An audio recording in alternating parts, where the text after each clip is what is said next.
The Mississippi. For hundreds of years, this great muddy river served as a symbolic and physical barrier. As the 1800s began, the river formed the western boundary of the United States. But after the Louisiana Purchase in 1803, settlers began crossing the river in greater numbers, and about this same time, the river itself became a route for commerce. It started with flatboats and keelboats, floating timber and grain from the northern states downriver to the Gulf of Mexico. But trade was limited until in 1811, steamboats were introduced onto the Mississippi, and cargo was able to move upstream as well. Before long, new trading centers were springing up all along the river. In Missouri, river towns like Cape Girardeau, St. Louis, and Hannibal prospered as the steamboats came of age.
Steamboats on the Mississippi had to take great care to avoid running aground on sandbars.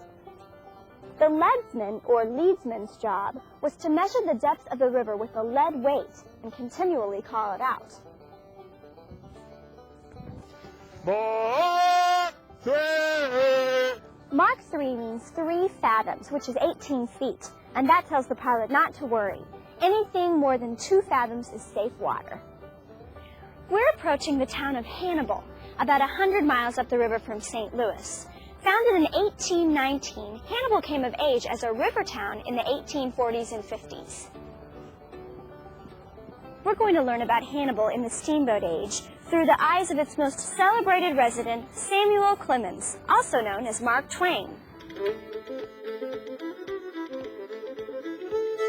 Tom Sawyer, one of the best-loved children's stories in the world, was inspired by Clemens' own experiences growing up in Hannibal. When the Clemens family arrived in 1839, Sam was just 4 years old.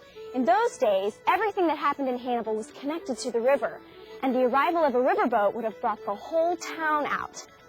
Well, in the 1840s, when steamboats arrived in Hannibal, this was a big occasion for the people. You didn't have long-distance roads, so anybody traveling any distance traveled by the river. This might be friends coming to visit, it might be new people moving into the community, a minister on his way through to another town. Everyone came by the river. In addition to all of these people coming, all of the goods that a community needed came in by river. Whether this be the cloth material for making new clothes, dishes for the table, the hammers and nails that were needed for construction, all of the manufactured goods came in by the river as well. So when the call "steamboat a-coming" went out, it was a signal that a lot of activity was to take place on the riverfront. There is an 1847 newspaper account from Hannibal that describes that during that year there were 1,020 steamboat arrivals in town. As we have a long dry season where the boats can't navigate the river, this meant that on many of those busy days there might be as many as 10 to 15 boats arriving in a single day. That account also notes that the boats carried away more than $1 million worth of produce, which is quite a sum for that early in the town's history.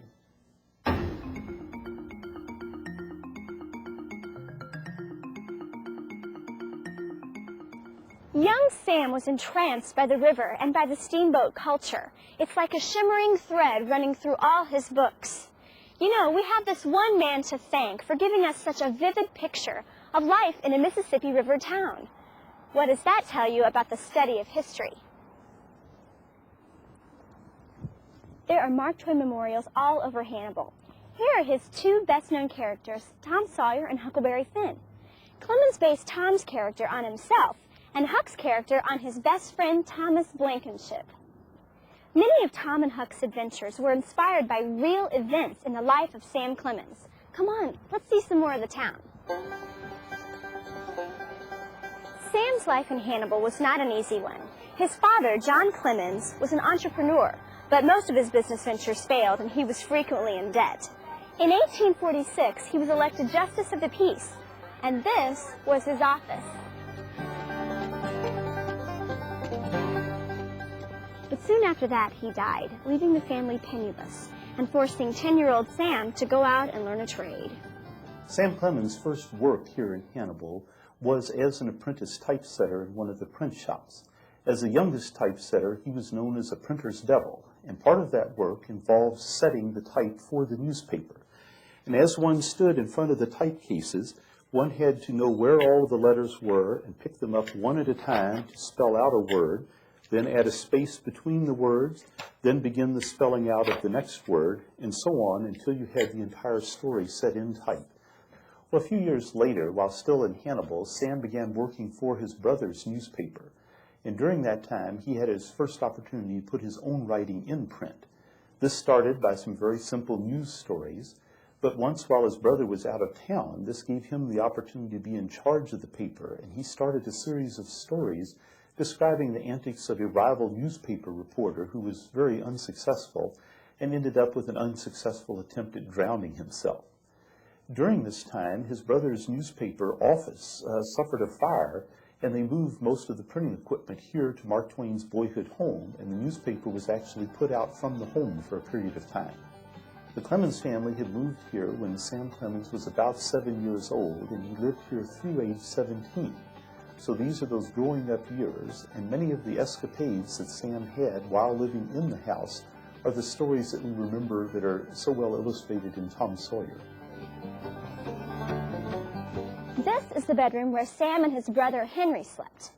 In the adventures of Tom Sawyer, Tom would lie awake at night, listening for the sound of a cat. Meow, meow.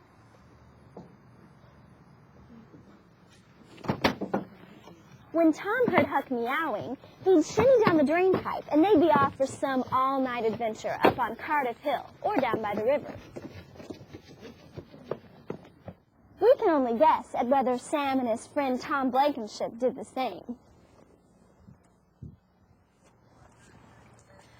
Just like the real Sam Clemens, Tom Sawyer was always finding clever ways to work things out the way he wanted.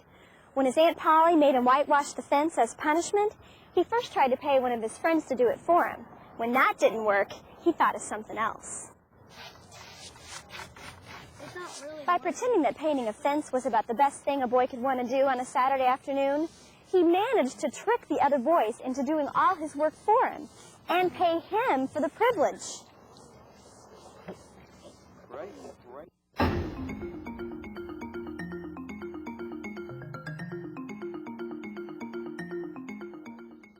This is the Mark Twain Outdoor Theater here in Hannibal, where favorite stories from Tom Sawyer are performed by a cast including many young actors. My name's Sarah Miller, and I play Mrs. Harper. My favorite scene is the momming scene because I get pushed back by Pat Finn. My favorite scene is the whitewashing scene. When the steamboat would come in, it would probably be really exciting. I want to keep doing this. It's pretty fun. I never knew that history could be so fun. Altogether, there's a cast of 19, including Mark Twain himself. When I was a boy, there was but one permanent ambition amongst my comrades in our village on the west bank of the Mississippi River, and that was to become steamboatmen.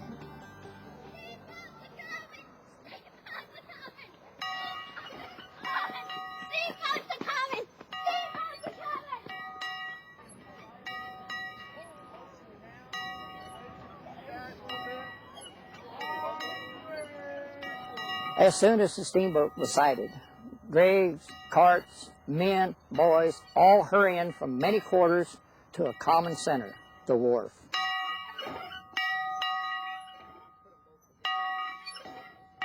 Assembled there, the people fastened their eyes upon the boat as upon a wonder they are seeing for the first time.